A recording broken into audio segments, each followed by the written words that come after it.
চান্দা আব্বাস আর নাসিরউদ্দিন পাটোয়ারি, ও সরি, চান্দা আব্বাস আমি বলি নাই, নাসিরউদ্দিন পাটোয়ারি বলেছে, বুঝছেন? ওই গেমসটা একটা পুরাটা একটা জোস, বুঝছেন? একবার ট্রাই করে দেখেন।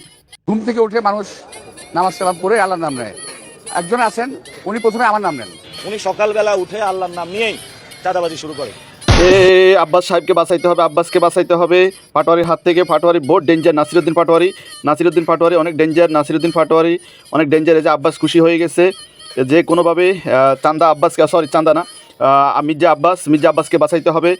নাসিরউদ্দিন পাটোয়ারি অনেক সমস্যা, নাসিরউদ্দিন পাটোয়ারির চাইতে শরীফ ওসমান হাদি ভাই অনেক ভালো ছিল। এই যে নাসিরউদ্দিন পাটোয়ারি অনেক সমস্যা করতেছে, এই যে মির্জা আব্বাসকে কামড় মারার জন্য আসতেছে। কে যে এই গেম বানাইলো, আমিও চিন্তা করলাম যে আজকে গেমটা একটু ট্রাই করি, তাই এখনই এই গেমটা আমি পেয়ে গেছি। আপনারা যদি এই গেম সম্পর্কে জানতে চান তাহলে অবশ্যই আমি নেক্সট ভিডিওতে নিয়ে আসবো। এই আমি যে কোনোভাবে আব্বাসকে বাঁচাবো। ভাই রে, নাসিরউদ্দিন পাটোয়ারি তো ঘিরে ধরেছে মির্জা আব্বাসকে। মির্জা আব্বাস রাগান্বিত হয়ে যাচ্ছে, এতগুলো নাসিরউদ্দিন পাটোয়ারি কোথা থেকে আসলো?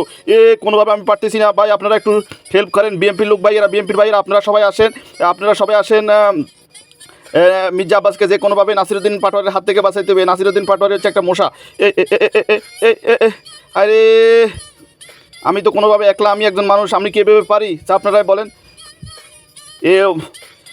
নাসিরউদ্দিন পাটোয়ারি কোথায় বন্যা থেকে ভেসে আসছে এই দেশে, ঢাকা শহরে এসে এই যে মির্জা আব্বাসের সাথে একটা যে গেম খেলা খেলতেছে, এটা কোনোভাবে সম্ভব না, এটা কোনোভাবে মেনে নেওয়া যাবে না, এত নাসিরউদ্দিন পাটোয়ারি কোথা থেকে আসলো? আরে যাক, আমি তো মনে হয় সম্ভবত মির্জা আব্বাসকে অনেকভাবে বাঁচাইছি, আপনারা একটু এগিয়ে আসুন। বেচারা রাগ হয়ে গেছে। আরে আমি কয়টাকে,